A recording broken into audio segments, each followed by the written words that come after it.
welcome back to my channel.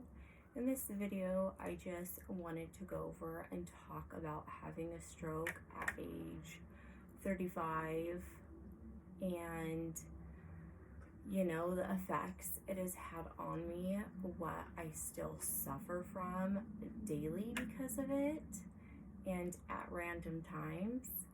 And when I first had the stroke, this side was completely paralyzed, like I said in my other video, and it was way down, like my face was just like drooped, and I couldn't talk. When I would try to move my mouth, spit would come out like it was so bad.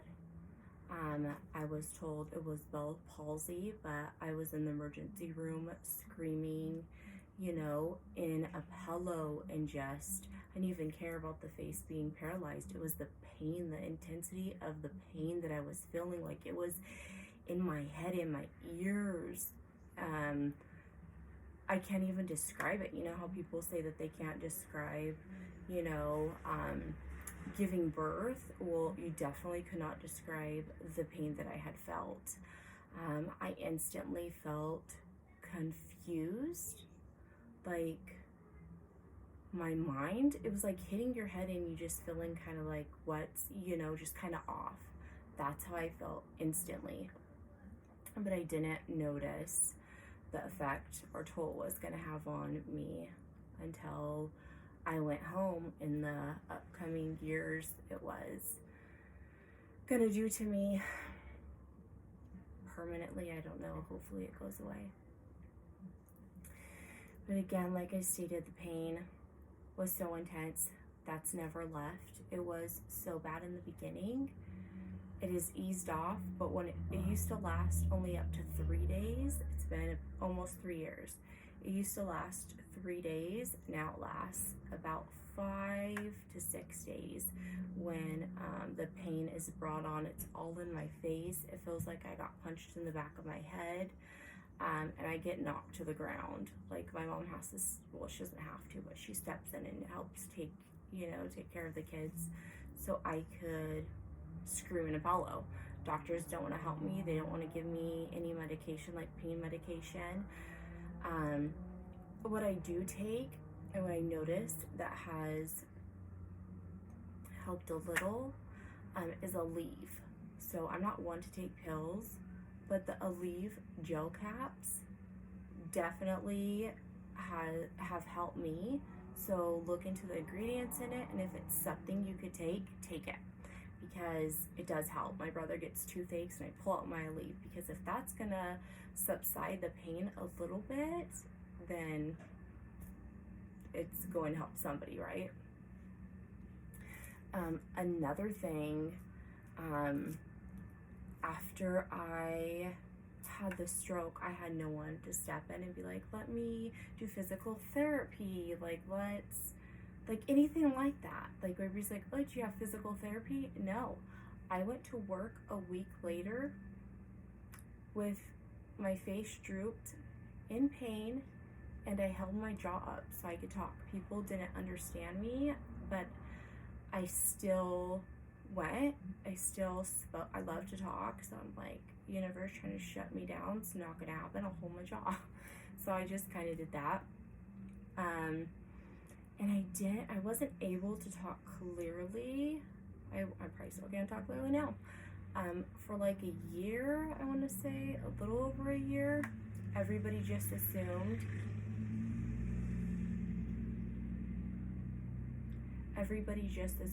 that I had, physical therapy, which, like I said, I didn't. I wasn't offered, and I don't understand why.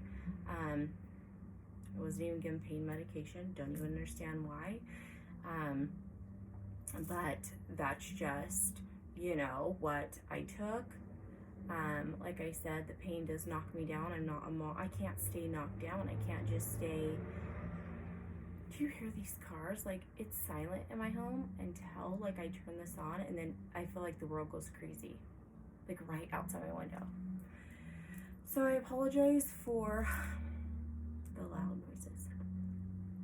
Um, Another thing is that I could hear, like, my ears hurt so bad, especially the one that was the side of my face that was paralyzed. Anybody would whisper, but it sounded like they were screaming in my face, like in my ear, and I would drop in pain and try to soak it up and soak it up.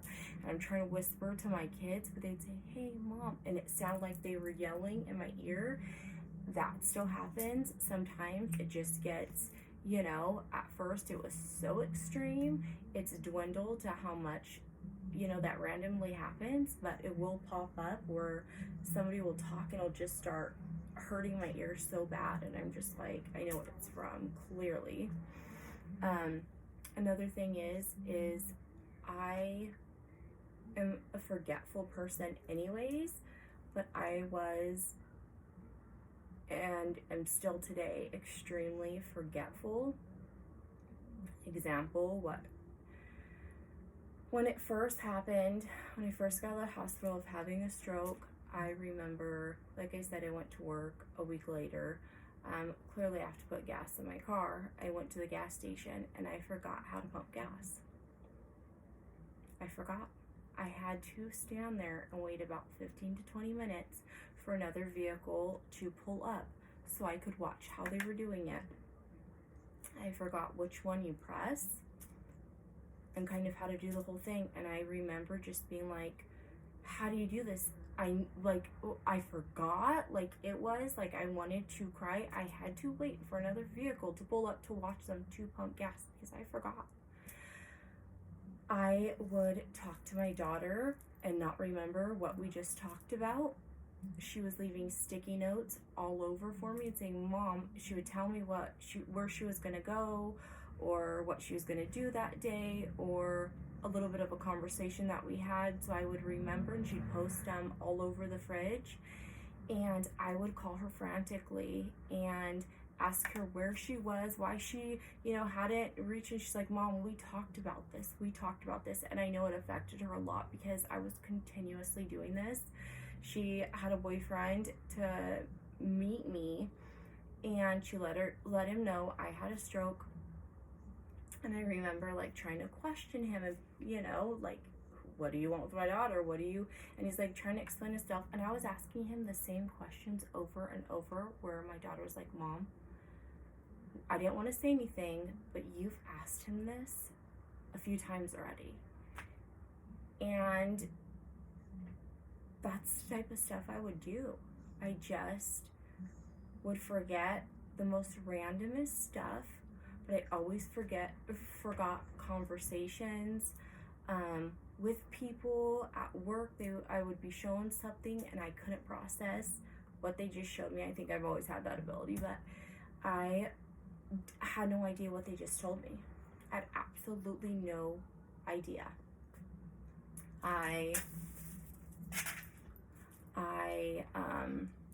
It was a struggle. Like I said, I went to work a week later. I can't stay down. I've only had my income, I've got all these little kids. It's like, I have no time. They sent me a paper for disability, and I was like, I'm back at work because I'm not going on disability. It takes too long to get it. And then what am I gonna do? Like, I have bills. I have little kids, I'm not saying everybody is to do that, or, oh my gosh, like, you did that. Like, I'm not. It's like, no, I just did what I needed to do, and it can be done. I'm not suggesting anybody does it. I just didn't have anybody, So, and that's not a feel sorry for me. It's like, I didn't have anybody. Like, my mom would help when she could. My mom runs multiple properties. She's got no time to just sit around and be able to just, help me. She does when she can, and I'm forever grateful for her. I think it's frustrating for everybody to watch me, in pain, and watch me be so forgetful. I know it's frustrating and upsetting to my daughter. The little kids don't remember when it first happened. They just know it now, because I do get knocked down to the ground, like I said, for quite a few days in pain, and to even get up and hear them, it's just like I said, it feels like someone's punching me in the back of my head. I went in pain and went and seen a different doctor because no one would help me, and it's like, he wrote down some things he thinks it is. He doesn't think he knows it's not Bell palsy. Bell palsy is not painful. He doesn't believe it's a stroke because I can move one of my eyebrows. I don't know.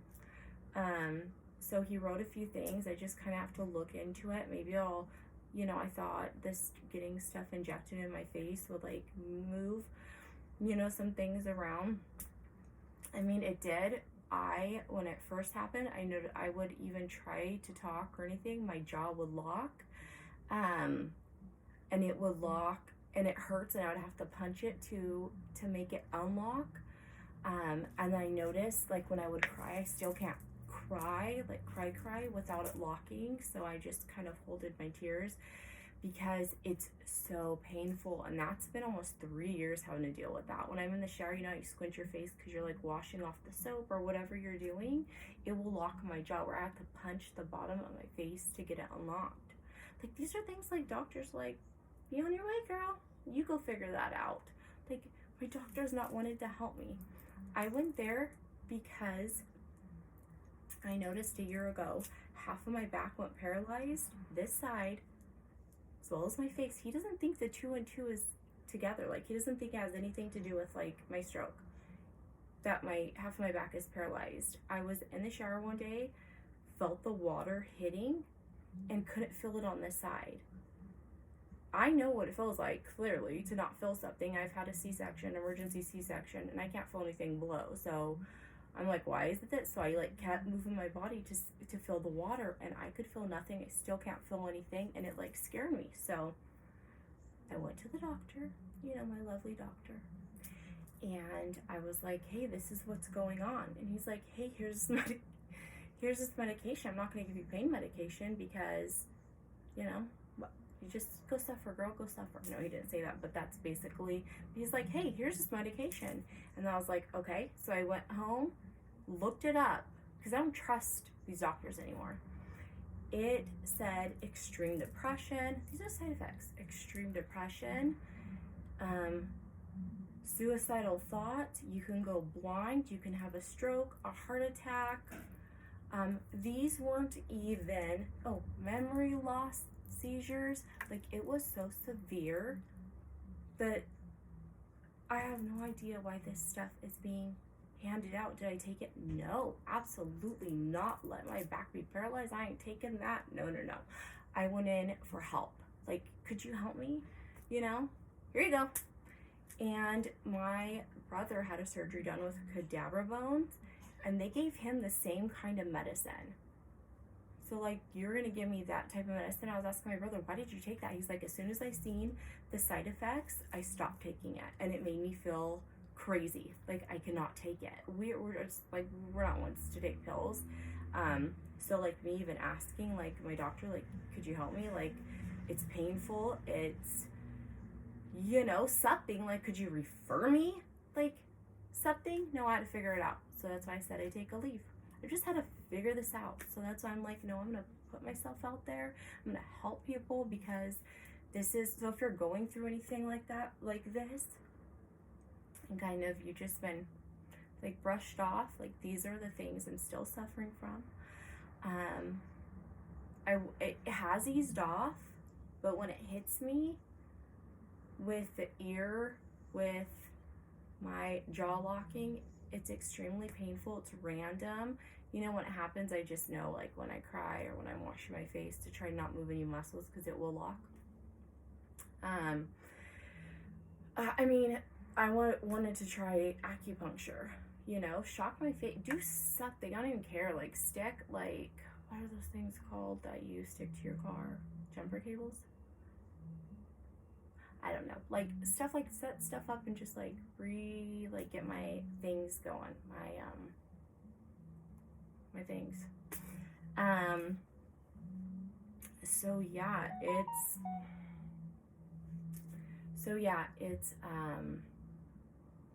been crazy. I still lose my memory a lot, a good majority of the time, most of the time. And my kids get so frustrated, the little ones now, because now they're a little older, they'll tell me something and I'll forget within like a few minutes, or,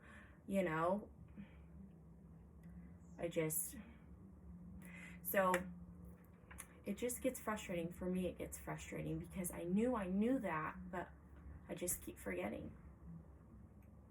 Hopefully it comes back. I pray every single freaking day it comes back. Just hopeful, I just gotta go about life, but I'm hopeful.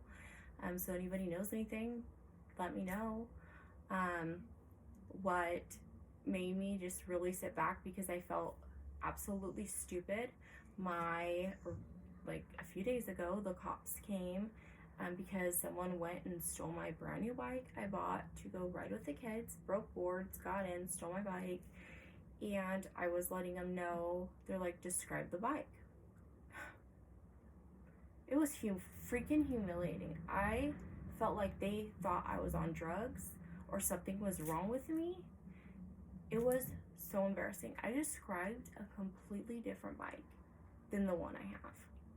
My bike is rose gold, black seat, black handlebars, like it's a 70s style bike. I said it was mint green with light yellow, like seating and handlebars. Those are two very different things. And I remember when they found my bike, they brought it to me. They found my bike, they brought it to me and said, describe your bike again. And they brought out my bike and I was like, yeah, that's my bike. She's like, I thought you said it was yellow seating and mint green. Like, and then there's two ladies and a guy, and they're just looking at me like, are you lying? Like, you're just trying to get a bike? I mean, this is what I'm thinking that they're thinking, because I felt I felt stupid. I felt so stupid. But am I gonna sit there and explain? I honestly used to be like, hey, I just had a stroke. Like, I'm not, like, I forget a lot of things, especially when I'm talking. I still do now, but when you're talking and you're just like, what was I just talking about? What did you just say? I do that so much. I know it irritates people, but I honestly am paying attention. I just forget. Maybe that's my new normal. So if you're talking around like Dory off of Finding Nemo. No, I'm not. Hopefully I'm not Dory off of Finding Nemo. But, like I said, if that's my new normal, then that's what it is. You just have to accept it, clearly, but I'm going to work on it. I mean, I try to, remember what people say and things. But yeah, the whole bike thing, that was humiliating. My mom was even saying mint green because I got everybody instilled that it was mint green with yellow seating and little interior, and that's what everybody was searching for. And it was rose gold with black seating. So yeah, those are just some of the things. Like I said, my ears hurting, back of my head still hurts, my jaw gets locked still. I still have quite a bit of forgetfulness, of memory loss. Is it as severe? No, but I would have thought it would have went away by now, but it hasn't. It affects me daily. I just keep going, because what do? You just go. My oldest daughter's always checking in on me because, like I said, I think I worried her. I mean, I think I humiliated her so many times of just being completely forgetful. So those are, a few of the effects that I still have that are lasting until today, from having a stroke at age 35. So yeah, wait, 36. I think I've been saying 35 this whole time. I'm pretty sure I was 36 when I had a stroke. It was January 20th, 2019. Dory.